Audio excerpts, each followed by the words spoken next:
Hello and welcome. Thank you for joining us at CCF's online channel today. Indeed, we are blessed to have yet another message from God's Word and to see how practical, down-to-earth, doable, and best of all, transformational it can be for you and for me. So we pray you have a blessed time. Enjoy the message. I know that most of us are very excited to really know about God's love towards us. And alam nyo, ito pong Exodus, ito pong ating aaralin is a very good picture of that love. Kaya po maalala ninyo kung titingnan lang natin from Genesis, ito po ay karugtong, hindi ito mapapaghiwalay. Yung 5 aklat na yan sa unang bahagi ng ating Biblia, sa Genesis, Exodus, Leviticus, Numbers, Deuteronomy, yan po ay magkakamag-anak, hindi ho yan pwedeng mapaghiwalay. So it's very good for us to study this so that we may understand clearly the plan of God. Now tingnan lang natin para maintindihan natin, why do we study Exodus? Bakit kailangan tayo mag-aral ng Old Testament? Why do we need to understand all of this? Now, para maintindihan ninyo, the word Exodus came from the word exit or departure. That is actually an Greek translation of yung pong, parang pinitle nila from the Greek translation. Kasi originally, this book, ang tawag dyan ay, these are the names. Later, I will explain. These are the names. Hindi talaga Exodus ang original title niyan. Ngayon, yung these are the names, yun yung unang bahagi ng verse ng Exodus chapter 1. Now, para maintindihan natin, why do we need to study this? As Paul said in Romans 15 verse 4, for whatever was written in earlier times was written for our instruction, so that through perseverance and encouragement of the scriptures, we might have hope. Alam nyo, sa mundo natin ngayon, ang dami yung problema. Ako nga lang, I was very surprised.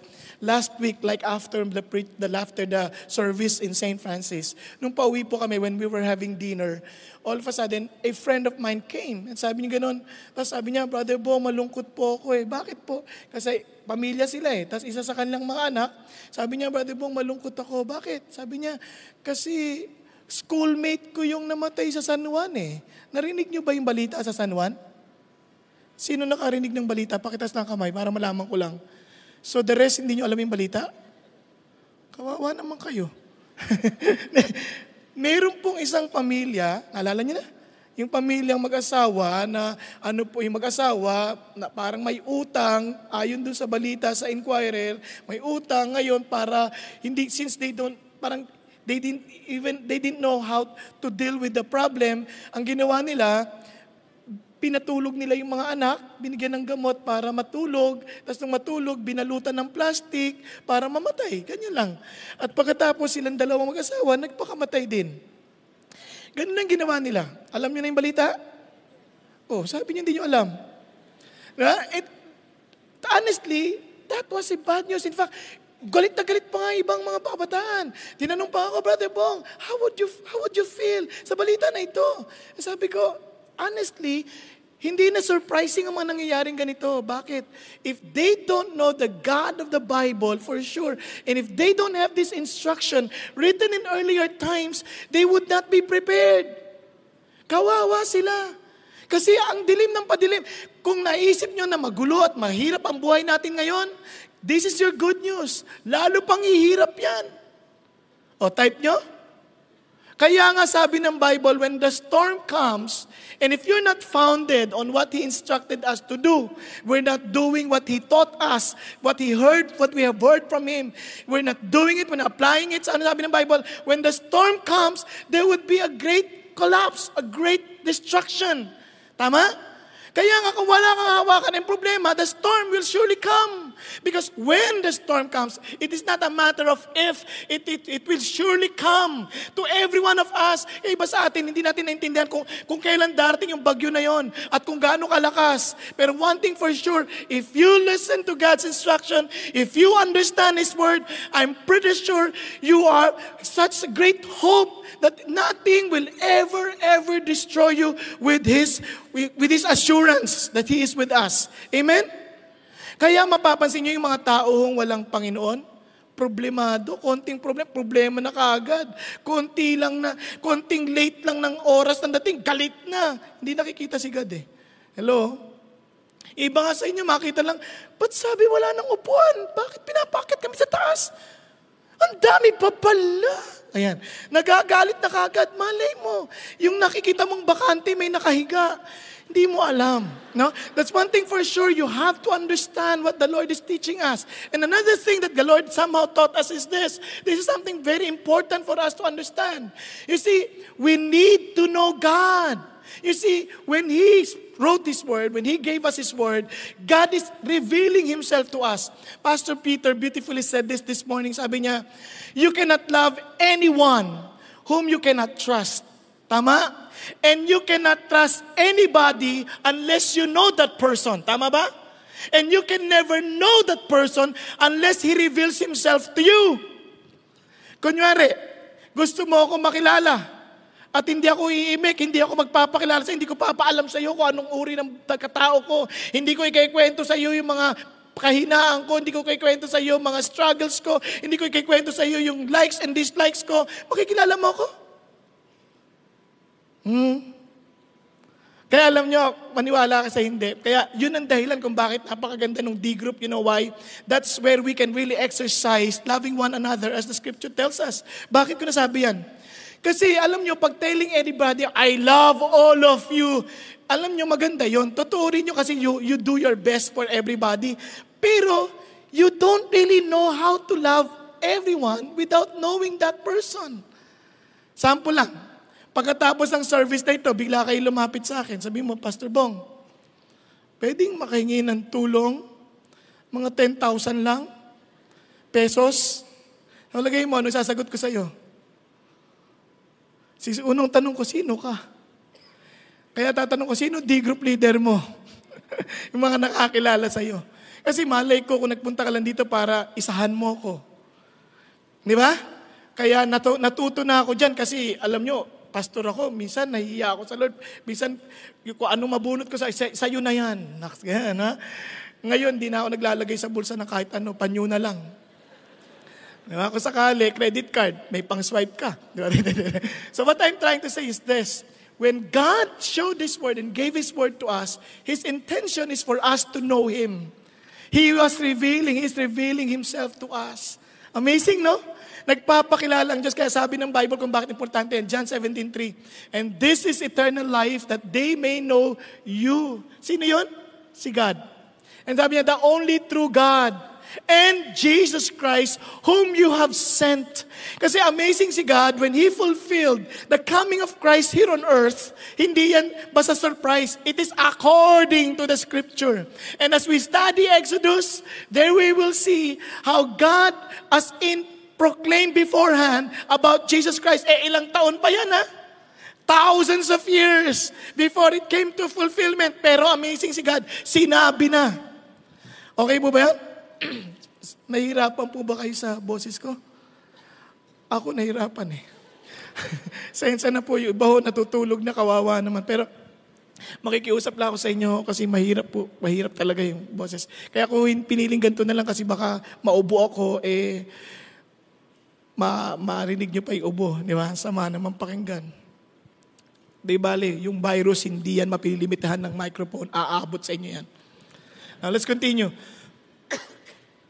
Now, ito po ang isang bagay ho na maintindihan natin. Now, ano nangyari? Sorry. Ayan. Ito po ang amazing tungkol sa Diyos, and this is what He said. Tingnan nyo sa Psalm, for example, Psalm 66. Sabi niya, come and see the works of God, who is awesome in His deeds towards the sons of men. Sabi niya, He turned the sea into dry land. They passed through the river on foot. Then, let us rejoice in Him. Ano siya? He was quoting Exodus. Tama? He was quoting Exodus. Sabi niya, wow, look at this. How God turned the sea into dry land. They passed through the river on foot. They let us rejoice in Him. Yung pong pag-asa niya punong-puno because he came to know God through His Word. Amen? Now, tuloy tayo. Now, ito po ang amazing sa Luke 24. Look at what Jesus said. Sabi niya, then beginning with Moses and with all the prophets, He explained to them the things concerning Himself in all the scriptures. You want to know Jesus? Sabi niya, go to the Scripture. From the writings of Moses to the writings of the prophets, they all spoke about me. O, di ba? Amazing yan? Okay po ba yan? Kaya hindi yan surprise na parang, God revealed Himself through the creation. He revealed Himself through this revelation and through direct revelation to some of us. Kaya ito po ay napakagandang bagay. At least we have a basis. Now, why do we need to study Exodus? Dalawa. Ulitin ko for our instruction, that we may know God. Now, sabi mo sa kanya sa katabi mo, gusto mo talagang makilala si God? Pakitanong mo sa katabi mo. Alam niyo kung bakit ko natanong sa inyo yan? Maraming tao napaka-religyoso. Pero pagdating na sa totoong lakarin sa buhay, hindi nila kilala ang Diyos. Hello? Nagkakaintindihan tayo. Alam niyo, tulad din ng aklat ng Exodus, ito po isang napaka-importanting maintindihan natin. Ito po ay naisulat, naalala niyo si Genesis. Si Abraham, pinasa niya ang pagkakilala niya sa Diyos kay Isaac. Si Isaac, konting panahon lang kay Jacob, hindi niya agad na ipasa ng maayos until God Himself revealed Himself to Jacob. Tama? Si Jacob, yung mga anak niya, hindi halos kilala except for Joseph and also for Judah. And the rest, malabo ang buhay. Now imagine yourself after 400 years, 4 generations na lumipas. After 4 generations ng mga anak, isipin niyo mabuti kilala rin kaya nila si God? All the more hindi. Tama? Kaya ito pong aklat na ito, napaka-importante kasi ito, sample lang ko kayo.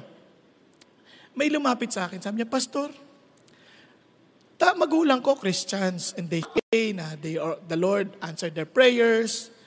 Pero alam mo, Pastor, feeling ko hindi totoo si God Bakit? Hindi niya naman sinasagot prayers ko Next generation na yun. Tama? Minsan naman yung anak ko lumapit sa akin. Nung high school pa lang siya, ngayon college na siya, 3rd year college na siya. Minsan nung 4th year siya, lumapit siya sa akin, Pa, totoo ba talaga si God? Sabi, bakit anak? Kasi hindi naman niya sinasagot mga prayers ko Kung talagang Diyos siya, dapat sinagot niya lahat ng prayers ko. Natanong niya na rin ba yan? May ganyan na rin kayong pakiramdam? Parang lahat ata hindi sinasagot prayers niyo Kasi mga mukha, oo nga bakit ganun? Pa, ikaw pag nag-pray ka, kaya pag nag-e-exam ng mga anak ko, lalapit pa, pag-pray mo ako, mag-pray ka. Pag-pray kita, pero mag-pray ka kasi I want you to experience God Himself. Ito na, sabi niya, go na. Sabi niya, ito. Pa, bakit ganun? Hindi niya sinasagot lahat ng prayer. Alam sagot ko? Praise God. Totoo siyang Diyos. Bakit? Kasi kung sinasagot niya lahat ng prayers natin, hindi na siya Diyos. Siya na ngayon ay utusan. Kung yung mga utusan, hindi sinusunod lahat Diyos pa. Hello? Ngayon, kaya lang nasasaktan ng marami because they don't know God. They do not understand how God works. Kaya nagagalit sila. Bakit? Hindi kasi nila alam ang sinasabi ng Diyos. Hindi nila binabasa yung Bible. Basta nakikinig lang sila. Kaya nga itong challenge ko sa inyo. As we study, you study in advance. Okay ba yan? You study in advance. Bakit? Para maintindihan nyo. Para kung may tanong kayo, itanong nyo sa Welcome Center. O yan, pati sila ngayon mag-aaral na. Bakit ko sinasabi sa inyo yan? Para maintindihan nyo, you study in advance. Why? Because it's not about learning. It is about knowing intimately God Himself. Yun ang masarap dito. Ito, pagbasa nyo ng Bible, yung makilala mo siya, remember that is His love letter to you. Maintindihan mo, Lord, ito sulat mo personal sa akin. Kaya I take His word personally. Nagkakaintindihan tayo? Kaya yun ang challenge ko. Tatanong sila, how did you know that God told you to do this? Because I personally took His word. Sasample lang ko kayo Nung bago po akong sa pagpapastor, ang tanong ko sa Lord, Lord, kung talagang tinawag mo ko, pwede po bang dalhin mo ako sa Korea? I want to learn prayer. Yabang, no Ganun ang request ko sa Lord. Tapos sabi ng Lord sa akin, alam mo bang quiet time ko ganito? Lord, shall I go up to Hebron? Sabi ni David. Sabi ni Lord, go. Naku, go daw. I took it personally. Kasi nagpe-pray ako, yun ang tanong ko Sagot niya ganun Sabi ko, go. Okay, go. Kung talagang tama yung dinig ko, hindi ko naman pinapresumptus yan, kasi out of context yun. Pag out, sa akin, personal ko kinuha, sabi niya, Lord, kung totoo to, Di sige, tatry ko lang ha. Tatry ko lang. Do not test the Lord, pero sa puso ko lang, hindi naman masamang maging honest kay God. Tama? Dinilista ko na ngayon uutangan ko. Pupunta ako saan Sa Korea, wala naman akong pera. So naglista ako ng uutangan ko. Biro mo ba naman, may naglaglag na magazine, nung time na yon, Christian magazine, Passport ang pamagat. Bumukas, at pagkalaglag, nandun sa yung passage na nakabukas, "Oh, to no one but love." Sa lahat naman ng talata, bakit naman yun pa? Naglista na nga ako ng uutangan. Sabi ng Lord, "Huwag kang mangungutang." Yun ang damang-dama ko, "Huwag kang mangungutang. You trust me." Lord, paalis na wala pa akong pere. 2 weeks na lang, wala pa. In-announce pa nung pastor namin, tomorrow is the last day of the payment of your registration for your flight and also for the seminar. Ganyan ang sabi. Sabi ko, God, anong gagawin ko? Girlfriend ko pa yung asawa ko noon, si Marinel. Girlfriend ko pa lang, nakaputi akong pants. Uso pa noon. Di ba? Puting pants, puting sapatos. Nagwa-worship akong ganyan. Sabi ng Lord, "Tell me your needs." Sabi ko, "Lord, sinabi ko na Tapos habang sinasabi niya, nadidinig ko, sabi ng pastor, "If you have a special need, rise up from where you are and admit that you need it and raise your hand unto the Lord." Sabi ko, "Wag na, Lord, kakahiya. Si girlfriend ko ito, kala niya, Mami, may pangangailangan ako. Alam niya, rich ako. Tapos may pangangailangan ako, Lord. Wala namang ganyanan." Di ba? Sabi ng Lord, "Be humble." Upuluhod ako. Hindi na ako tumayo. Lumuhod na ako sa kaiiyak. Tulo lahat. Luha. Tsaka alam nyo na. Eto na. Yung katabi ni Marinel, wala siyang alam tungkol sa biyahe ko. Wala akong sinasabihan. Kami lang mag-girlfriend, magkakaintindihan nun. Wala siyang alam. Bigla ba namang pag-upo ko ngayon, tapos na lahat, habang nakaluhod ako ang kanta, "Our Father knows what we need. No need to worry or doubt." Sabi ko, "Yes, Lord." Iyak lalo ako, mamaya konti. Yung babae, inabot ng envelope. Wala akong kaalam-alam, nakalagay, "For your Korea trip." Ha? Paano niya nalaman? Sabi ng babae, "Paano niyo po nalaman babiyahe ako?" Sabi niya, "Nagpe-pray ako Sabi ng Lord, pupunta ka daw ng Korea, kaya inaabot ko to sa'yo." Totoo ba to? Para ito na nanaginip ako Di ganun Sa inisip ko, nagdala lang yan, mga 500 pesos, kasi sino man magdadala ng malaking halaga dyan. Pagbukas ko, $1, sagot na yung kalahati ng pamasahe. Bukas na yun kulang pang kalahati. Pag uwi ko ng bahay, ang kuya ko, maingat sa pera yan. Hindi siya kuripot, maingat lang. Smart spender. Magkaiba yun Wise, wise siya sa paggamit ng pera. Pagdating niya sa bahay, tol, balita ako, sabi ni nanay, aalis ka daw bukas. Saan ba pupunta? Mabiyahe, attend ako ng conference sa prayer. Next. Saan? Sa Korea. Talaga Surprisingly, sabi ba naman, sagot ko kalahati. Yes! Makakauwi ako! Naintindihan nyo na ibig sabihin? Kasi may Diyos. Nagkakaintindihan tayo. Tayong problema sa atin, totoo ba yan? Di subukan mo. Hindi naman ako sasagot sa prayer mo, si God. Kayo magkaroon ng ugnayan. Nagkakaintindihan? Hindi ako para sa'yo. Hindi yung katabi mo para sa'yo. Ikaw at ang Diyos. Don't be religious. Be related to God. As in, you can honestly tell Him and address Him, "My Father, my Shepherd." Amen? Okay ba yan? Gising ka na. So, yun po. Wala pa tayo sa introduction, So, here is Exodus. Sorry, ganyan talaga problema ko. Hindi ako marunong mag-preach, Exodus, ito po yung, sabi nga, God's love in action. Bakit? Hindi lang sinabi, "I love." Ito talaga, pinakita niya yung action niya. So, just for us to see the overview, kaya, in first 6 chapters, ito po, they were in bondage. Okay? Then, from 7 to chapter 18, God deliver them. Kaya nga ho yung issue, deliverance. And of course, from 19 to 40, there's sanctification. Bakit ho ganyan ang sa Diyos? Tandaan nyo ito ha.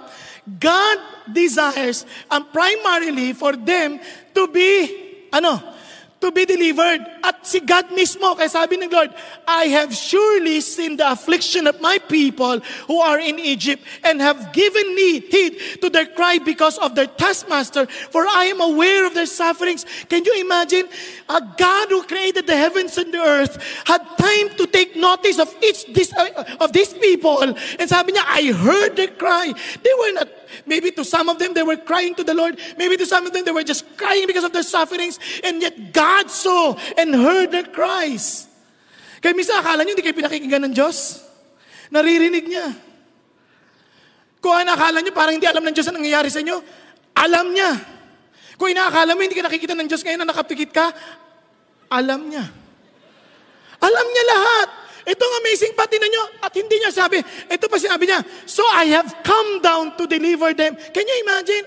He himself came down to deliver his people. Hindi niya ipinaubaya sa ibang tao. He himself. Now look at this. Ito napaka-importante. Say therefore to the sons of Israel, I am the Lord and I will bring you out from under the burdens of the Egyptians and I will deliver you from their bondage. I will also redeem you with an outstretched arm and with great judgment. Wow, this is God. He was telling us, I will take care of you. I will deliver you. Ngayon, bakit tayo di-deliver? From where? You see, don't you know that every one of us is enslaved by something? Wala hong lusot yan. Lahat tayo ay inaalipin ng bagay. Kapag hindi tayo naglilingkod sa Diyos, sigurado meron tayong ibang pinaglilingkuran. Okay ba yun? Kapag may pinaglilingkuran tayo ibang bagay, titiyakin ko, we are in bondage. Bakit?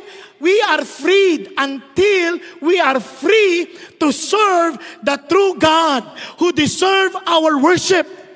Kaya tingnan nyo, kaya ito, nilinaw na ng Diyos, tingnan nyo ha, kaya sa lahat ng kanyang palatuntunan dito, sabi niya, let my people go that they may serve me.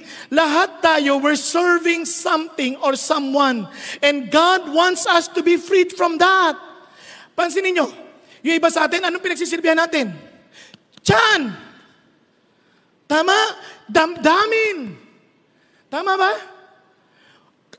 Yung pong pita ng laman. Kaya nga mapapansin ninyo, kahit ayaw ninyo, hindi nyo maintindihan bakit kayo nagsisilbi doon. Iba sa atin, marahil, kung hindi kayo, sila, parang alipin ng pornografiya. Hindi maintindihan. Aaminin ko sa inyo, bago ako nakakilala sa Panginoon, alipin ako ng pornografiya. Grade 5 years old pala ako. Nagbabasa na ako ng tik-tik. Dahil hindi ko kailangan magbasa, may larawan. Alipin ako niyan, kaya pag nakakita ako ng isang bagay, maniwala, alipin ako, nararamdaman ko kung ano-ano na pinaggagawa ko. Pero salamat sa Diyos. Alam niyo bakit? Tinuruan niya sa amin, noon kung ano-anong pangako ginagawa ko. Yung pagmumura, pangako, hindi na. Bunupukpuk yung labi ko, yan, laki oh. Pinupukpuk ko kasi kung ano-ano. Until I came to understand, it is not about my promise. It's not about my ways. It is not about my commitment. It's about serving God. And as I serve the Lord, as I have given my life to Jesus, then I finally found real freedom. Kaya yun yung pag-asa. Kaya sabi ng Panginoon Diyos, it is not just letting my people go, but they are to serve me. Crucial yun. Kaya akala ng tao, libre na ako, malaya na ako, I can do anything I want. No, you will never find freedom like that. Ang totoong freedom, when you serve God. Bakit? Because from the very beginning, when we were created to serve the Lord. Amen po? Kaya ka biglang may freedom, biglang hindi ka nagwo-worry. Lahat ng tao na hindi nagsisilbi sa Diyos, ay, naku, madali mag-worry yan. Kaya sabi sa Matthew 6, wala sa aking slide, sabi sa Matthew 6:32, those who do not know God, pursue these things. Oh, yun ang hinahabol nila lagi. Yung mga hindi kilala ang Diyos, yun ang hinahabol. Ano hinahabol na? Pagkain, tirahan, iinumin.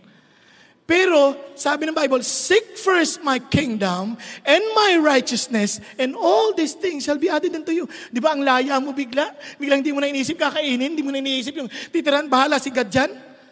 Hello? Kaya ibang, ang sakit ng ulo, daming binabayaran. No? Kasi naalipin sila ng utang. Eh sabi nga, no, ikaw ba kung sakali ikaw may utang, hindi ka ba mag-aalala? Nako, mag-aalala yung inutangan ko. Bakit? Eh kung hindi ako makabayad, paano siya? Biro mo, nag-aalala na siya, mag-aalala pa ako, di dalawa pa kayo mag-aalala, wag na, siya na lang. Pero, magbabayad ako. Dahil si God. Hindi na sabihin, hello, andyan ka pa? Iba ho, di ba, nag-aalala sa asawa. Ay, asawa ko, saan naman nagpunta? Baka ko kasalinong babae. Alam mo, wag mong alalahanin mo, sundin si God. Ngayon, pagsisisihan ng asawa mo, na mawala ka sa buhay mo. Imposibleng sumusunod na babae sa Diyos. Hindi pagsisisihan ng asawa, una mapagsilbi. Pagtitimpla lang ng kape, sweetheart, kape mo. Sweetheart, mukhang pagod ka na. Masahihin kita. Yung lalaki, nag-iisip, naku, Panginoon Diyos, mamasahin niya ako, maamoy niya, may iba akong amoy. Pero, mamasahin kita. Kasi alam ko si Lord, bahala sa iyo. Magsisisi yan, bandang huli. Nakuha niya? Kaya ho ito, ako pasensya na kayo. Kaya tatandaan ninyo, our salvation starts with the understanding that we will never find freedom unless we choose to serve God alone. Okay? Okay po? So, paano natin malalaman? Okay, tingnan natin. Ito na po. Start na tayo. Ito na talaga yung ating first chapter. Hallelujah! Let's go to our first chapter. Kaya, ano yung message ng Diyos? If He is God, wants to deliver me, now God wants you to be delivered from being worried or being, anxious in times of seemingly darkness. Okay? Kaya, itong message natin, sabihin sa atin mo, when God seems silent, trust Him. Okay? When God seems silent, trust Him. You will be surprised in Exodus as you read, from verses 1 to 15, God has never been mentioned. Okay? And seemingly, as in, God was, sabi niya, now. In Exodus 1, the first thing that He said is this. Sabi niya, now, these are the names. These are the names of Israel who came to Egypt with Jacob. They came each one with his household. So, Moses was just telling us, ito na yon, naalala ninyo, when the family of Jacob went to Egypt, these are the names. Alam ng Lord, may record pa. These are the names. I know them one by one. I know exactly how many of them. And these are the names. Now, itong amazing, no? Nakarugtong yan doon. Nakarugtong. Now, kaya ho yung original title niya, these are the names. Yan ang original title.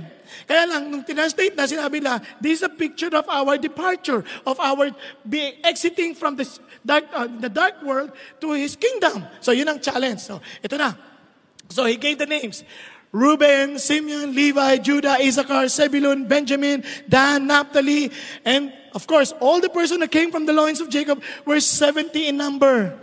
But Joseph was already in Egypt. So, yun yung karugtong. Naalala ninyo? Sa Genesis. Now, look at this.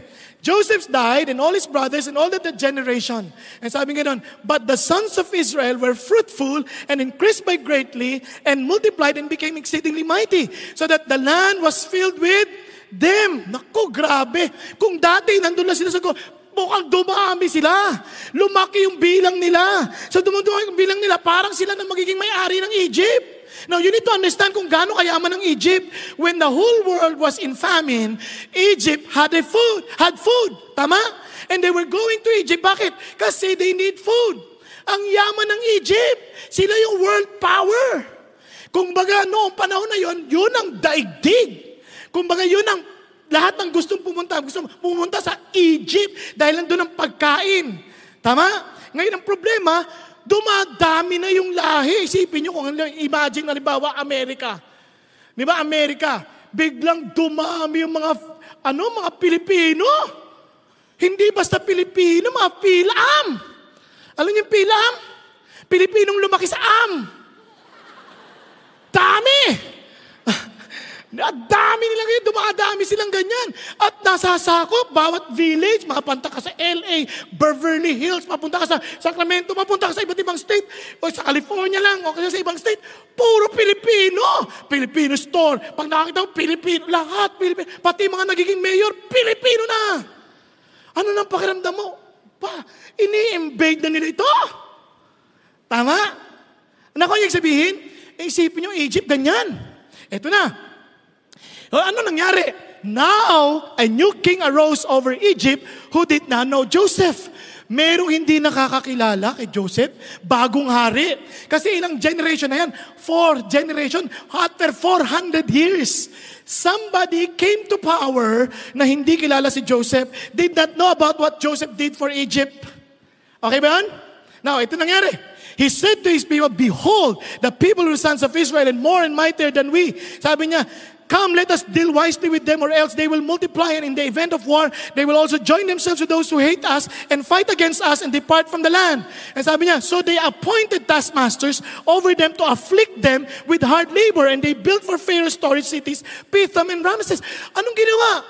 Naalala niyo yung panahon ni Hitler? Laging mayaman yung mga Hudyo. So, dapat gawin? Kailangan pahirapan itong mga ito.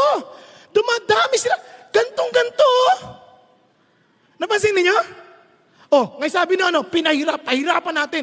Paano ka ba dadami kung pagod ka na? Pag uwi mo ng bahay, ay nako, grabe. Ang dami namin ginawa. Ang sabihin ng babae, ay pagod na ako.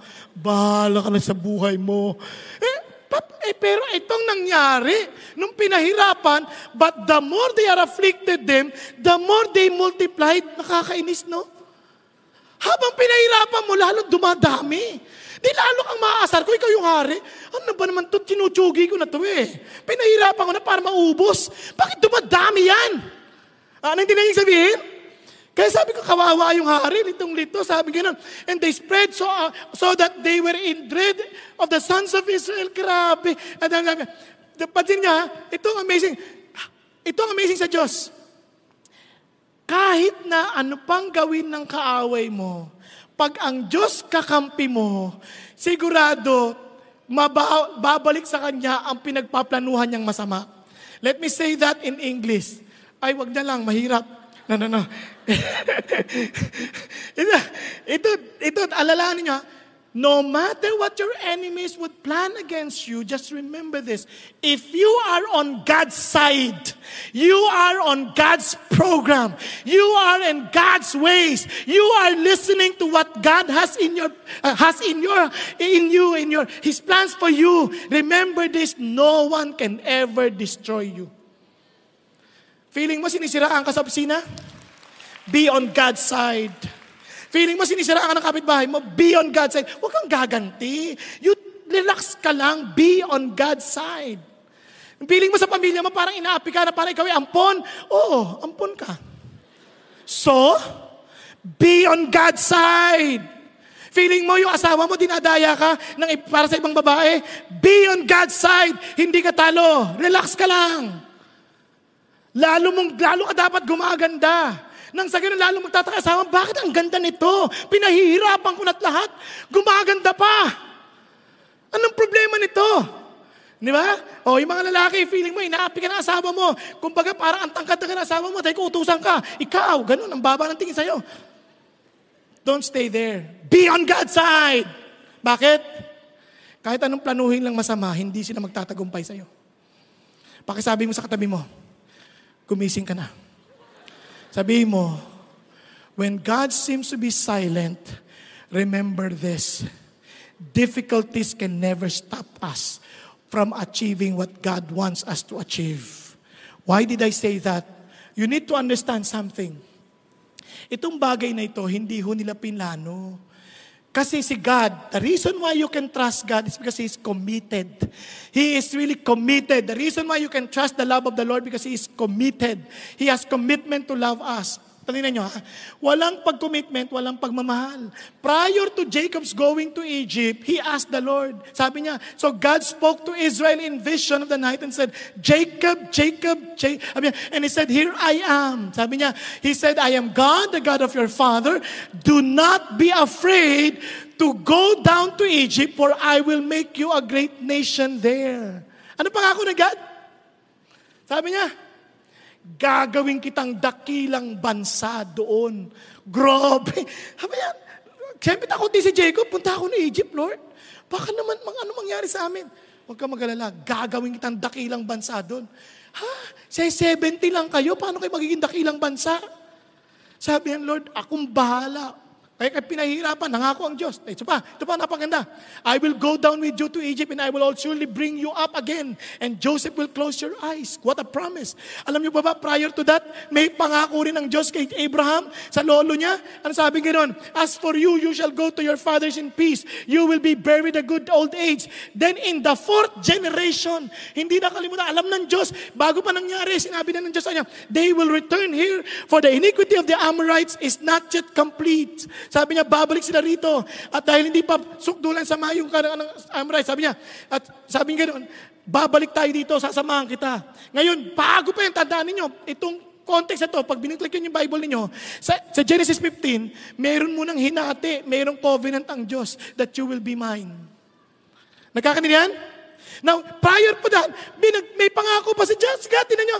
Now the Lord said to Abraham, yung lolo niya, Abraham pa, go forth from your country and from your relatives and from your father's house to the land which I will show you. Sabi ng Lord, anong ginawa ng Lord? Sabi niya, and I will make you a great nation. Wow, what a promise. Si Abraham, sabi niya, naniwala. Alam niyo, mahirap magyari kay Abraham maniwala. Bakit? Gagawin mo akong dakilang bansa. Alam mo ba kung gano'n na ang tanda ko? 75. Okay, wala namang problema. 75 lang, bata ka pa. Eh, yung asawa ko, hindi na lang 75, baog pa. Paano magiging bansa ang baog? Kayo nga, mag-isip nga kayo.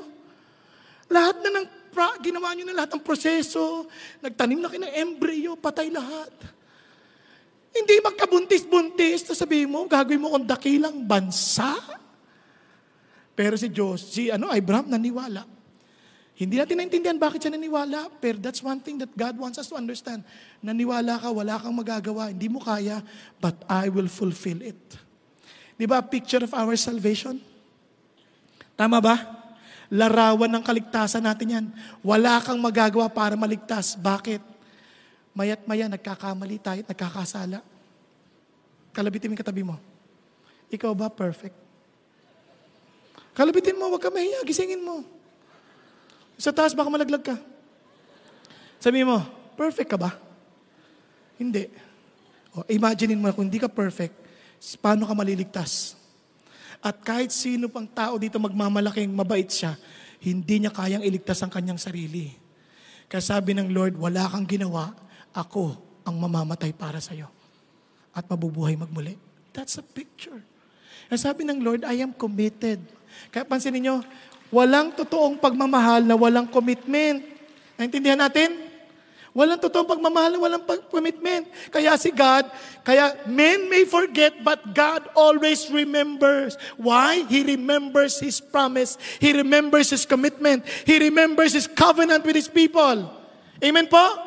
Kaya tingnan nyo sa Ephesians. But as the church is subject to Christ, also the wives ought to be their husband in everything. Now look at this. Husbands, love your wives just as Christ also loved the church. He gave Himself up for her. Commitment. Hindi yan damdamin. Hindi yan, I love you sister because I feel that God, meron akong something na overflowing from my heart. Walang ganun. Ito ang pagmamahal. Gagawin mo dahil committed ka. Sino dito mo may asawa? Pakita sa kamay. Huwag na kayo mahiya. Obvious naman. Okay. Ito mga may asawa. Just understand this. Lagi nyo bang nararamdaman na mahal na mahal nyo asawa nyo? Yun talaga I miss you. Yung sabi nga ng isang pastor sa sobrang pagmamahal ko sa'yo, gusto kitang kainin. Hindi At pero minsan, sa inis ko sa'yo, sana nakain na kita. Naintindihan niyo? Hello? So, ibig sabihin, hindi laging ganyan damdamin. Pero sabi, mamahalin kita, hindi dahil sa nararamdaman ko, dahil committed ako sa iyo. Naalala mo yung sumpa mo? Sa hirap o hirap man. Sa hirap o mas mahirap. Till death do us part. Kamatayan lang maghihiwalay sa atin. Ayos ba yun? Kaya ngayon, uuwi ka na. Ganun ba? Hindi. Patay kung patay. Yung iba ho, hindi pa namamatay. Humanap na ng iba. Hindi yan pagmamahal. Yaan ay pita lamang ng laman. Hello? Nagkakaintindihan tayo? Mga lalaki, yan ay pagkaalipin. Tuloy tayo.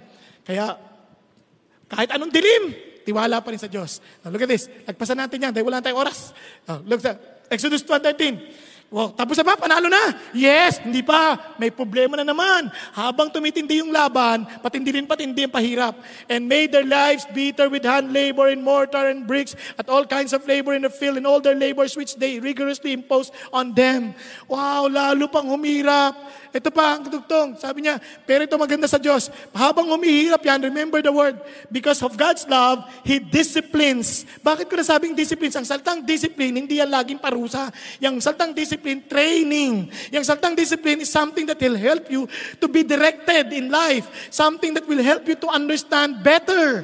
Okay po ba yan? Kaya kung sinabi ang discipline, tingnan niyo ha, sabi ng Bible, and you have forgotten the exhortation which is addressed to you as sons, my son, do not regard lightly the discipline of the Lord, nor faint when you are reproved by Him. Remember, for those whom the Lord He disciplines, whom the Lord loves, He disciplines. He scourges every son whom He receives. Now listen, it is discipline that you endure. God deals with you as with sons. For what son is there whom his father does not discipline? And sabi niya, but if you are without discipline of which all have become partakers, then you are illegitimate children and not sons. Okay, man? Sabi niya, furthermore, we had earthly father to discipline us and we respected them. Shall we not much rather be subject to the Father's Spirit and live? And sabi niya, for they disciplined us for a short time as seemed best to them, but He disciplined us for our good so that we may share His holiness. Bakit ko nasabing discipline nyo ng Diyos?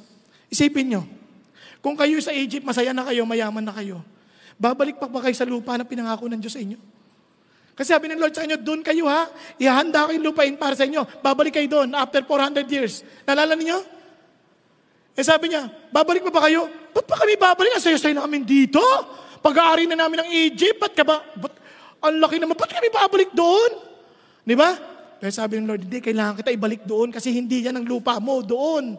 Ganon din ang nangyari, naalala nyo, before the birth of Israel in 1948, pinakita ulit ng Diyos yung replay nito eh.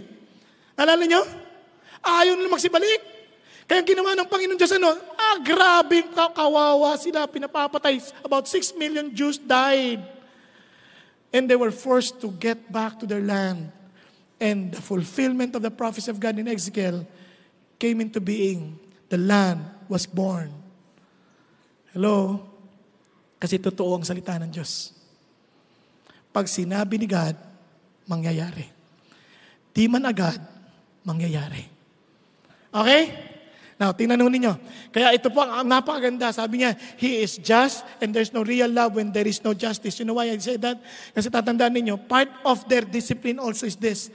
Tatandaan nyo, minsan yung nangyayari sa atin, tinanim pa ng dati. Alay, sabi ng Bible, I will visit your iniquity from the 3rd to the 4th generation. Pag ilan na to? 4th generation. Alam mo kasalanan ng mga Israelita, yung mga nagpuntahan, nung nandun si Joseph, binentan lang yung kapatid nila bilang slave. Kaya they had to understand how it feels to be a slave.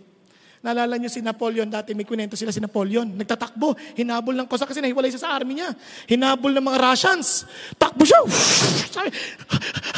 Pagpasok doon sa fourier, pagpasok niya ng tindahan ng fur shop, sabi niya, help me, I need to, help me, help me. Kasi they're killing me, they will be killing me. Sabi niya, so hide yourself behind that fur. Dinabunan siya ng fur. Tapos yung fur, dumating na mga kasak, tinutusok mo naman, gano'n, oh. Grabe. Di, umalis. Nakatakas, dumating na yung army ni Napoleon, naligtas. Bigla sabing gano'n, nung mama, anong pakiramdam Nung nandun ka sa loob ng fern, di mo alam, tapos tusok-tusok ka ganyan, naririnig mong mga yabag. Anong pakiramdam? Naggalit yung emperor. Sabi niya, walang galang to. Talian yan! Takpan ng mata! Takpan ng mata. Hindi nakadilim na ganyan. May nakikita niya mga papa rin. Pero naririnig na. Sabi niya, ready! Aim! Takot siya. Tapos tinanggal yung piling ng mata niya. Tinignan siya ng mata ni emperor. Ngayon alam mo na kung anong pakiramdam. Hello? Alam mo, minsan hindi natin naintindihan ng pakiramdam ng ibang tao. Tama? Ang dali natin maghusga. Sabi natin, alam mo, sama na ugali nito. Alam mo siya, naintindihan mo pa pinagdadaanan niya? Kaya alam mo, minsan ginigising ko kayo, pero alam niyo, minsan naintindihan ko, iba sa inyo may sakit. Kaya kayo natutulog. Meron kayong maaaring diabetes. Tulog kayo ng tulog. Yung iba sa inyo, talagang tulog ng tulog. Pero huwag kayong mag-alala, naintindihan ko kayo. Ako rin nakakaramdam din na antok. Pero alam yung ginagawa ko? Pag ako nakikinig na ganyan, naantok ako, tumatayo ako. Tayo ako sa taas, exercise ako ganyan. Kikinig pa rin ako. Yung iba, kung talagang interesado ka kasi, gagawa ka ng paraan, tama ba? Kaya hindi ako magagalit kapag iba sa inyo, gaganyan-ganyan na kayo. Habang nakikinig, ganun kayo ganyan. Okay lang. Bakit? At least nakikinig ka. Kaysa naman yung ayaw mo man, kakaya, baka gumagalaw ka. Ganun, nakalabas pa yung dila mo, di nakakaya din. Nakikita pa naman. Hindi, huwag kayo mag-alala. Wala naman dito yung camera. Pero, alam nyo, God is just.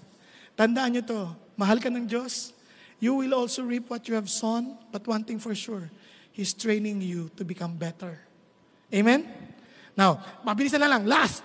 Kaya sabi niya, lalagpasan natin to. Now, let's continue. And he said, when you are, nagalit na naman, hindi na lang siya pinahirapan.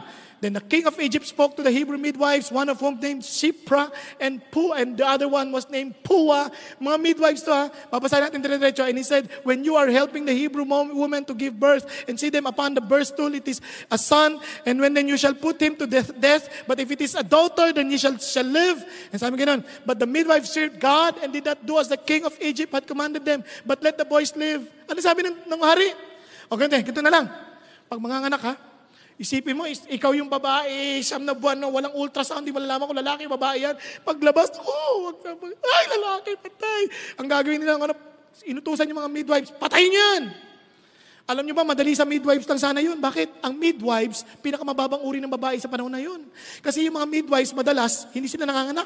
Kapag hindi ka nanganganak na babae, may sumpa ka sa tingin nila. Yun ang ayon sa kasaysayan, sa cultural historians, yun ang kanilang paniniwala. Kaya mababang uri mga babae na yan. Pero, anong ginawa nito? They feared God more than they feared the king. So, anong ginawa nila? Hindi nila pinatay. Pag nanganak, anong sinabi nila? Pakinggan niya, sabi niya, so the king of Egypt called the midwives and said to them, why have you done these things and let the boys live?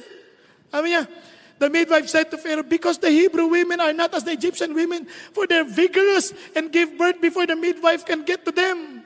Hindi ko alam kung totoo sinabi nila o hindi, but one thing I understand, they obeyed the Lord instead of obeying an illegal command. Hello? Yun yung sinabi sa'yo ng boss mo. Magnakaw ka. Ito. Pirma mo ito. Sinungaling tayo. Anong gagawin mo? Mag-pray ka na. Huwag mong susundin yan. Tama? Accountant po ako. Ang dami kong dating ganyang mga sasabihin. Uy, kailangan 2 libro natin. Pang utang at saka pang BIR. Wow. Huwag nyo na lang akong kunin. Marami naman dyan mga accountant na hindi nagayang gawin yan. Ako hindi ko kaya. Baka isumbong pa kita. Wag! Umalis ka na. Diba? Naghirap ba ako? Hindi. Hindi ako pinabayaan ni God. Okay ba yan? Hello? Naalala ko, meron po akong kliyente noon sa probinsya. Yung babae, sabi ko, yan, inayos ko na po lahat yan. Wala akong babayaran. Wala kayong babayaran doon sa, basta, kung ano yung nakalagay lang dyan, yan lang yun. Opo, thank you po. Sige. Sinabit. Biglang dumating itong ay, naku, galing naman. Pero, para wala nang tanong-tanong, bigyan mo na ako ng pera. Kung ano meron ko dyan. Ito lang po pera ko Byuda na ito Bigyan mo sa kanya. Kinuha lahat. Tawag yung byuda. Sabi, kinuha niya lahat ng pera ko. Ay, bakit kayo nagbigay? Pinilit niya ako. Huwag kayong mag-alala. Daligay natin siya kay God. Pinag-pray namin, binigay namin kay God. Kinuha ni God. Kinuha ni God after 2 linggo lang. Tatandaan ninyo, buhay ang Diyos. Naintindihan natin? Hello? Buhay si God. Kaya when God seems silent, trust Him. Now, let's continue. Ito po, pansin niyo ha. Verse 20. So, God was good to the midwives, and the people multiplied and became very mighty. And sabi ng Lord in verse 1, because the midwives feared God, He established a household for them. Di ba, hindi sila nanganganak? Binigay na rin sila ng sariling pamilya ng Diyos. Because they feared God, you are worthy of these blessings. Amen? Hello? Nagkakaintindihan tayo? Now, ito po ang isang magandang paalala sa atin. Then Pharaoh commanded his people saying, every son who is born, you are to cast into the Nile, and every daughter you are to keep alive. And sabi ganoon, now a man from the house of Levi went and married the daughter of Levi. Friends, the woman conceived and bore a son, and when she saw that he was beautiful, she hid him for 3 months. Sabi kasi ng hari, ngayon, ayaw ninyo ha, inutosan ng lahat. Kayo, pag nanganak kayo at lalaki, tapon nyo yan sa ilog ng Nile. Ako po, sabi yan. Itong mag-asawa, nakita nila, hindi na magawa-gawa. The woman conceived and bore a son. And when she saw that he was beautiful, she hid him for 3 months. Hindi lang siya nakyutan sa bata. Tatandaan nyo, meron na ba kayo nakitang baby na hindi cute? Normally cute yan. Kahit wala pang isang ilong yan, cute pa rin yan eh. Iba nga, tabi-tabingin mo ka, pero ang cute. Kasi basta bata, baby, cute yan. Pero surprisingly, itong he was beautiful, they see something special about the child. Nakuha ninyo? Kaya they were trying themselves to hide the baby for 3 months. Hindi na makayanan. But when she could hide him no longer, she got him a wicker basket and covered it over with a tar and pitch. Then she put the child into it and set it among the reeds by the bank of the Nile. Alam niyo po ba yung word ng basket covered with tar and pitch? Parang pareho nung ark. Noah's Ark, yun yung ginamit na materials. Now, look at this. And sabi nga, his sister stood at a distance to find out what would happen to him. By faith, sabi ng nanay, lalagay ito sa basket. Paano kung umulan na malakas? Lubog yun. Paano kung may lumabas na crocodile? Mga remember? The Nile crocodile? Paano kung lumabas yan? Naku, ano yan? Pero they trusted the Lord. Lord, babantayan mo itong bata na ito. Sinundan ng kapatid kasi they were expectant eh. If you know that what the Lord has told you, sunod ka lang, bantay mo, sunod yung kapatid. Sa lahat naman ng pupunta at dadaluyan, paano kung biglang lumakas yung daloy ng ilog? Pero sa lahat ng pagdadaluyan, kita mo yung kamay ng Diyos? Sino nakikakita? Nako, the daughter of Pharaoh came down to bathe at the Nile. Kung kailan pinadaloy, saka naman naligo ito. Pwede naman siya naligo kahapon. Pwede naman siya naligo sa isang araw. Ba't naman nung pa siya naligo? Tama, tandaan ninyo, hindi sila araw-araw naliligo. Hindi ka pareho ng mga Pilipino, ha? Ang Pilipino, kahit malamig, naliligo. Pagligo yan, ilag lang na ilag. O yan, nakaligo na ako. Basta hindi pwedeng hindi maligo ang Pinoy. Tama? Tingnan nyo. With her maidens walking alongside the Nile, and she saw the basket among the reeds, and sent her maid, and she brought it to her. And sabi niya, when she opened it, she saw the child, and behold, the boy was crying, and she had pity on him, and said, this is the one of the Hebrews' children. Sabi niya, then his sister said to Pharaoh's daughter, shall I go and call a nurse? Etong si Miriam, ang lakas ng loob, lumapit na sa Pharaoh's daughter. Tandaan niya, Pharaoh's daughter, ha? Lumapit. Ma'am, gusto niyo ba? Hanap ko kayo ng mag-aalaga. No, grabe. Alam niyong may kinikilos ang Diyos sa puso eh. Sabi niya, sabi gano'n, para maalaga niya, sabi niya, tingnan niyo, Pharaoh's daughter said to her, go ahead. So the girl went and called the child's mother. Sino tinawag? Yung nanay. Kakatuwa. Binalik din lang sa nanay. Ito pa. Sabi niya, then Pharaoh's daughter said to her, take this child away and nurse him for me and will give you your wages. Dahil nagtiwala sa Diyos, biruin mo, Lord, ikaw na to. Di ko na mabantayan, ikaw na to. Ang ginawa, ang nakakuha sa anak pa ng Pharaoh. At hindi lang yon, ikaw mag-aalaga, nanay ka, may bayad ka pa. Hindi ba grabe yan? Saan ka nakakita ng ganun? Aalagaan mo sarili mong anak, babayaran ka? Tama? Ito pa. Sabi niya, so the woman took the child and nursed him. Itong napakimportant, the child grew. So, she brought him to Pharaoh's daughter. Ano ibig sabihin? Yung foundational years ni Moses, I don't know hanggang sa anong edad, pero foundational years ni Moses, sa nanay, tinuturuan yan siguro tungkol sa Diyos, the Bible. Tama?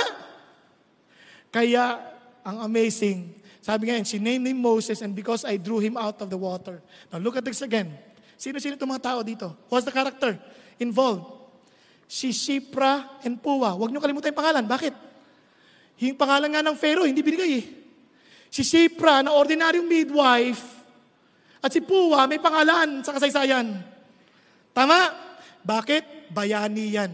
Kung hindi dahil sa kanila, baka hindi na ipanganak si Jesus. Dahil papapatay yung mga lalaki. Naintindihan niyo? Sino pa?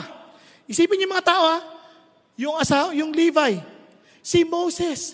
Anong special sa bata, sa baby? Ano magagawa niya para iligtas tayo? Baby lang yan eh. Pag-isipan ninyo. Nalala nyo, even when Jesus Christ came, He will save the world from its sin. Baby. Hello? Alam niyo, huwag niyong mamalitin ng mga baby. Isa sa pinakamakapangyarihang tao yan sa bahay. Alam niyo?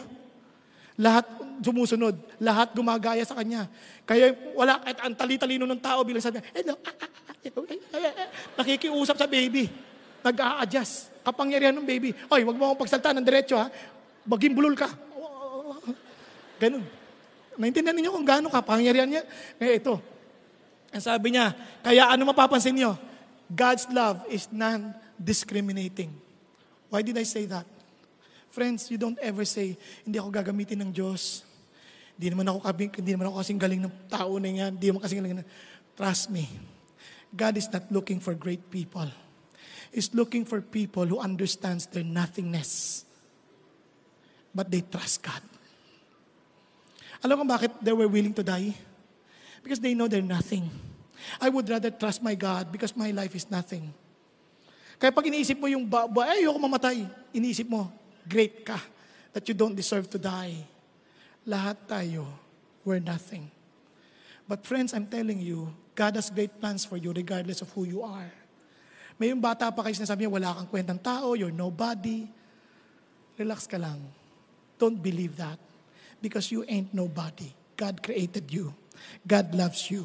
God wants to save you. God wants to deliver you from your slavery because you're so important to Him. His love is non-discriminating. Nagkakaintindihan tayo? Don't you ever say, hindi ako kung pangit ko kaya, ang dami sa atin nagkukunwari, kung ano-ano nalagay sa mukha natin. Kawawa, iba nga, hindi na makangiti dahil pinagtutusok yung mukha. Pagkatawa, kasi feeling nila pagka maraming kulubot, hindi sila katanggapin ng tao, mali ka. Hindi ka man tanggapin ng katabi mo, tanggap ka ni Lord. Sabi mo sa katabi mo, mahal ka ni God. Meron pa ako narinig, ay kalbo, pag kalbo, wala ka ng self-esteem. Excuse me. Sino nagsabi sa'yo pag kalbo, walang self-esteem?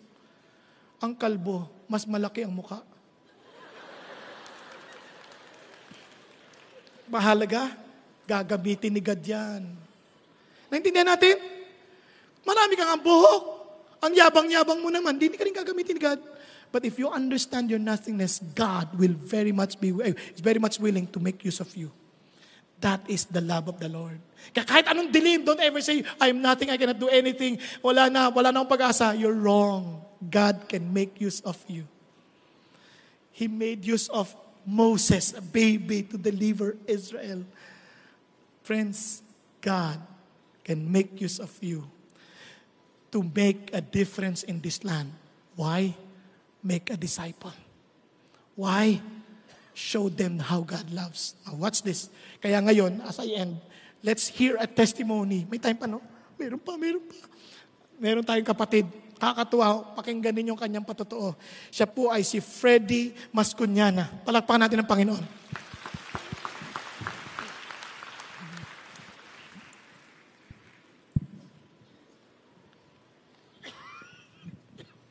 Ako po si Freddy Mascuñana. Bata pa po ako ay madalas akong makaranas ng kalupitan mula sa aking ina na madalas ay lango sa alak. Sa kanya ay naranasan ko ang palo na matalang ang walang latay. Labis ang galit ko sa kanya, sa kanyang kalupitan sa akin na nauwi sa pagre-rebelde, lalo na nung mamatay ang aking tatay. Gumulo ang takbo ng aking buhay Kaya noong taong 1982, ako ay napasama sa isang nakawan at sa unang pagkakataon, ako ay nakulong ng 1 taon at 7 buwan. Makalipas ang ilang taon sa aking paglaya, ako naman ay nakulong, gumamit ng iba't ibang droga at bisyo. Taong 1989, nang makatikim ako ng shabu, na hindi nagtagal ay naging pusher na ako. Binasagan ako bilang si Big Time Freddy dahil naging pusher ako ng shabu sa Marikina, sa Antipolo, sa Morong, San Mateo at Quezon City. Nagsimula na rin akong maging irresponsableng ama at asawa sa aking pamilya. Madalas ko nang sakta ng aking asawa at nakisama na rin ako sa iba't ibang babae hanggang sa ako ay magkaanak sa isa sa kanila. Taong 1995, ako ay nakulong sa Marikina City Jail sa kasong drug pushing at lumaya noong 1997. Ngunit imbis na ako ay umuwi sa aming pamilya, ay tuluyan ko na po silang iniwan upang makisama sa ibang babae. Makalipas ang ilang buwan, ako ay nakulong muli sa kasong drug pushing. Sadyang walang direksyon at kapayapaan ang aking buhay. Taong 1999, nang muli na naman akong makalaya, ngunit ang kalayaang aking natamo ay physical lamang, kaya't walang pagbabago, kung kaya't gaya ng inaasahan, balik pagtutulak droga na naman ako. Kahit maraming hirap ang dinanas ko sa loob ng kulungan, hindi ito naging aral para sa akin, para ako'y tumigil sa maling pamumuhay. Kaya taong 2001, muli na naman akong nagbalik sa pangungulungan. At sa pagkakataong ito, nasabi ko sa sarili ko, sawang-sawa na akong sa paghipo ng malamig na rehas at sa magulong pamumuhay.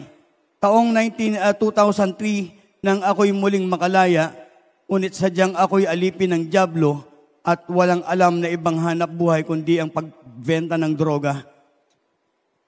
Kaya't makalipas ang ilang buwan, ako ay muling nakulong na naman.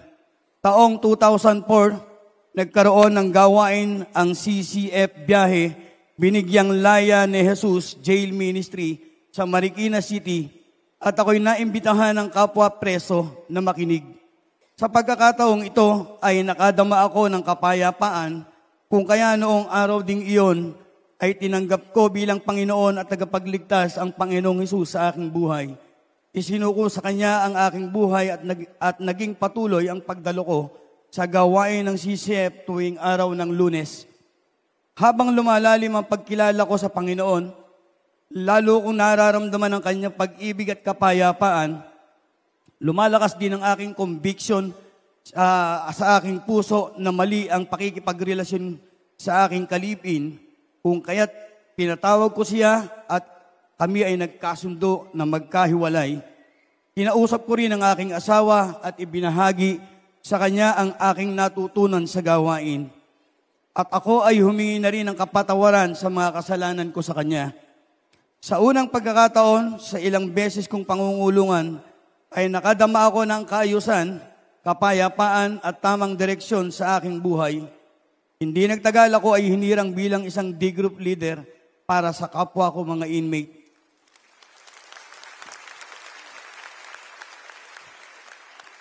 Naging dahilan ito upang lalong mapalapit ako sa Panginoon at natutunan ko na ring patawarin ang mga nakasakit sa akin, lalo na po ang aking ina. At habang nalalapit ang desisyon sa aking kaso, nasabi ko sa Panginoon na kung talagang mahal niya ako, ay bigyan pa niya ako ng pagkakataon, ng isa pang pagkakataong makalaya. At dahil minsan, naramdaman ko ang takot na baka tuluyan akong mahatulan ng mula 12 taon hanggang 20 taon na pagkabilanggo sa Muntinlupa. Minsan, sa aking pagbabasa ng Biblia, nabasa ko ang talata ng Roma 10:11. Hindi nabibigo ang sino mang nananalig sa Kanya. Ang talatang ito ang nagbigay sa akin ng malaking pag-asa. November 8, 2005, ako ay napawalang sala. At naging malinaw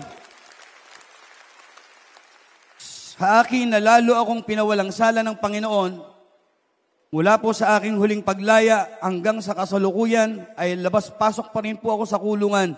Pero hindi na dahil sa salang pagbebenta ng droga, kundi sa pagpapahayag na po ng salita ng Diyos.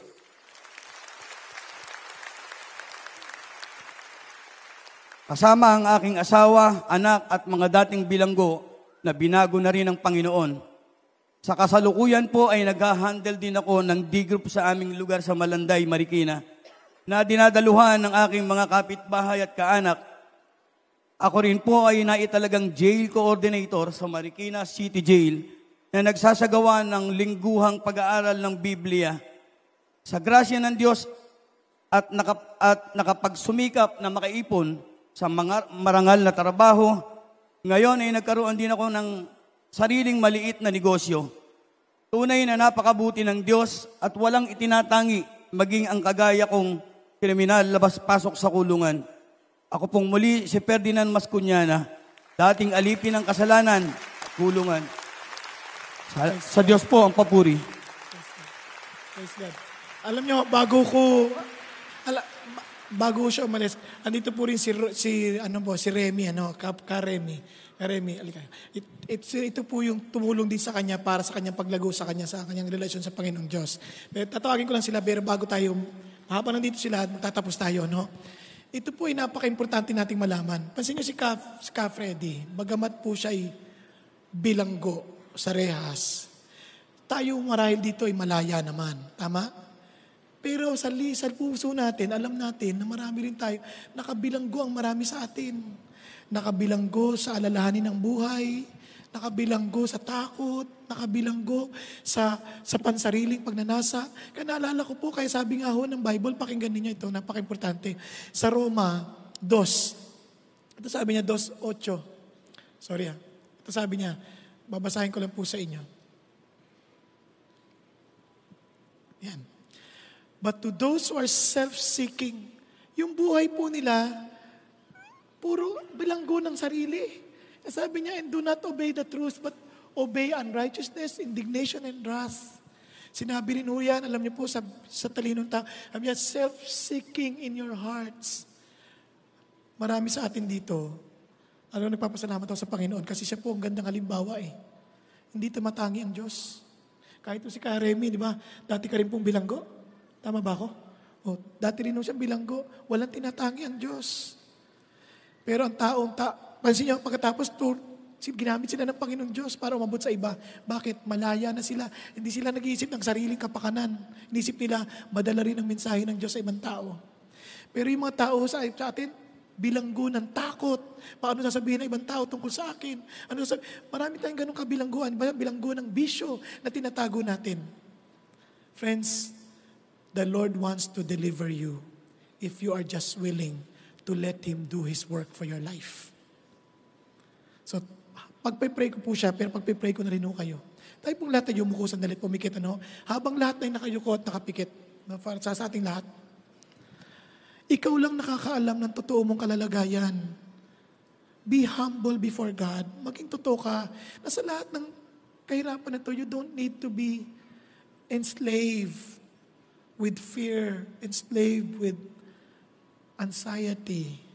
Sa halip ay yayakapin mo kahit anong pagsubok dahil alam mo kasama mo si God. Dahil siya nagpalaya sa iyo. Kapatid, God wants to deliver you. But you have to be honest before God at aminin, may bilanggo ka. Kasi pag hindi mo inamin, nabibilanggo ka sa kasinungalingan. Huwag ka magtago sa mga inisip mo, hindi, wala ako niyan. Be honest before God. Friends, if you are willing, as in, I will pray for you, pag-pray kita, want to be delivered from that bondage or slavery, and the Lord wants to deliver you, bakit hindi mo itaas ang kamay mo sa Panginoon Diyos? It's between you and the Lord. Marahil bilanggo ka ng mga sasabihin ng tao, bilanggo ka ng opinion ng ibang tao, ibigay mo sa Diyos. Huwag ka mahiya, taas mo kayong kamay mo, mataas. Thank you, Jesus. Thank you, Jesus. Hallelujah. Thank you, Lord. Hallelujah. Thank you, Jesus. Marahil ba sa inyo bilanggo ng pag-aalala? Bilanggo. Taas mo sa Panginoon. Bilanggo ng pornografiya. Huwag kang mahiya. Sabi mo sa Diyos, God will truly deliver you. Just be honest before God. At so sa mga nagsitaas ng kamay, tumayo ho kayo sa Panginoon. Huwag kayo maya. God wants to deliver you from your own fear now. God, gusto ko liligtasan Diyos sa takot mo sa sarili mo, sa sasabihin ng ibang tao. It's between you and God. Just rise up from where you are. Be honest before the Lord. Thank you, Jesus. Thank you, Lord. Hallelujah. Thank you, Jesus. And after I prayed for you, I would like you to come forward for those, para mapag-pray kayo ng mga pastor sa harapan at ng mga prayer leaders natin. Tell them, Lord, I need your prayers. Kung hindi man kayo magkasya sa harapan, doon sa prayer welcome center, you can go there after para sabihin, pag-pray nyo rin kami. Okay po ba yan? So tayo po mag-pray. Panginoong Diyos, nakita nyo mga nakatayo rito ngayon. Father God, marami sa amin na nabibilanggo sa mga bagay-bagay. Minsan nabibilanggo kami ng aming sariling oras na nakakalimutan namin kayo ang aming Diyos na dapat paglingkuran.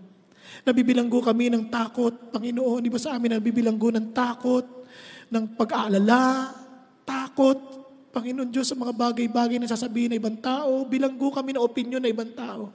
Bilanggo kami ng nakaraan. Mga sinabi laban sa amin. Bilanggo kami ng bisyo. Bilanggo kami ng pita ng laman, Panginoon Diyos. Bilanggo kami, aming Ama, ng aming pag-iisip na pansarili at hindi malayang maglingkod sa iyo. Panginoong Hesus, salamat na parito ka para iligtas kami, para palayain kami, para bigyan kami ng panibagong simulain, nang mabuhay kami para sa iyo tulad ng ginawa niyo kay Ka Freddy. Salamat, Panginoon, na si Ka Freddy, aming Amay, ginamit yung halimbawa sa amin. At ganoon din si Ka Remy, aming Ama, na ginamit niyo, Panginoon Diyos, ipakita, aming Ama, na kahit sino gagamitin ninyo para sa iyong kaharian. At sa totoo lang, wala pong mababa sa inyo. Lahat kami pantay-pantay sa inyong pananaw. Dahil lahat kami ay mahal ninyo, aming Ama, at nais niyong iligtas. Dahil walang sino, ayaw niyong sino mang mapahamak, kundi ang bawat isa ay makaranas ng kaligtasan na nanggagaling sa inyo. At Panginoon, ang mga kapatid kong nagsitayo, aming Ama, hiningi ko po, na tunay lukuban niyo sila ng inyong pong kapangyarihan, na sila po'y mapalaya sa kalang kalalagayan. At dalangin ko, aming Ama, natulungan, pakita niyo sa kanila, Panginoon Diyos, ang kalang, Panginoon, kakulangan sa inyong harapan. At sa mga nagsitayo, you can pray along with me and pray with me this. Lord Jesus, inaamin ko na naglilingkod ako para sa aking sarili, sa aking kagustuhan, sa aking kaligayahan. At Panginoon Hesus, salamat po na naparito kayo hindi para paglingkuran ng iyong sarili, ngunit para kami iligtas. Namatay kayo sa krus ng Kalbaryo para bayaran ang aming kasalanan. At kayo'y nabuhay na magmuli pagkatapos mailibing ng 3 araw para kami bigyan ng kaligtasan.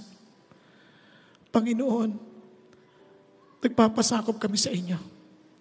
Nang sa gayon maipako rin ang aming pong passion, selfish passion and desires, that we may live with you. Nang sa gayon mabubuhay kami sa pananampalataya mula ngayon. Panginoon Diyos, salamat po. At dalangin ko, aming Ama, as they come and as they being prayed over, Father, I pray that you may grant, Father God, wisdom, our pastors, our prayer leaders, Father God, on how to help these people. Thank you, Jesus, for you are our Lord, you are our deliverer, you are our Savior. Kahit Panginoon, pagpalain niyo rin po si Ka Freddy at si Ka Remy, patuloy mo silang gamitin para sa iyong kaharian. And I pray to do the same to every one of us here. And I pray for every family we represent. I pray for your blessing. I pray, Father God, for the reality of your word to happen and to be fulfilled in our lives. Thank you, God. Dismiss us with your power. Dismiss us with your peace. Dismiss us with the presence of your Holy Spirit. In Jesus' name, amen and amen. There are many CCF satellites throughout the Philippines and even in other parts of the world. To check if there's a CCF satellite near where you are, please come to our location and time.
page on our website.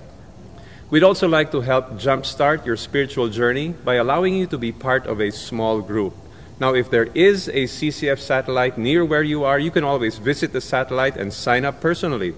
But if you'd rather sign up online, please visit our Join a D Group page again on our website. Now, if there is no satellite where you are, you can still be part of a small group via Skype through a unique program CCF calls Skypleship. Isn't that great? We hope you had a blessed time with us this week. We'll see you again next week. God bless everyone.